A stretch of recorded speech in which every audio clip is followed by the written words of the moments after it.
Friends, கடல பருப்பி செய்கிறதுக்கு தேவையான பொருள்கள் வந்து வறுத்த கடலக்கொட்டை, இது வந்து பொட்டுக்கடலை, முந்திரி பருப்பு, பாருங்கள் நாட்டு சர்க்கரை, நெய். இது வந்து நம்ம அரைக்கும் போதே கொஞ்சம் இது கூட நாட்டு சர்க்கரை போட்டு அரைச்சி எடுத்துக்கலாம். நான் அரைச்சி எடுத்து உங்களுக்கு எப்படி இருக்குன்னு காட்டுறேன்.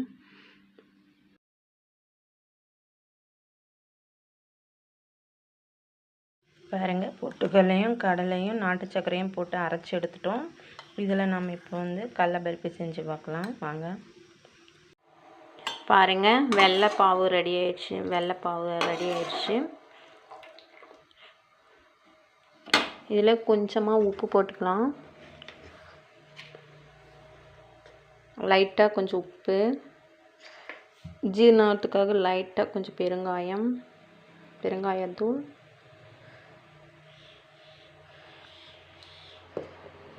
போட்டுக்கலாம். பாருங்கள், நல்ல ஒரு பதத்துக்கு கிண்டிட்டோம். தட்டில் வந்து நெய் தடவி வச்சுருக்கோம். இதில் வந்து நம்ம எடுத்து போட்டு பரப்பி விடலாம். எங்கள் ஃப்ரெண்ட்ஸ், தட்டில் நெய் ஊற்றி அது மேலே நம்ம பரப்பியிருக்கோம். அது ஈரம் காயாத முன்னாடி நம்ம வந்து கோடு போட்டு பாருங்கள், பீஸாக அறுத்து அது மேலே நம்ம முந்திரி வச்சுருக்கோம்.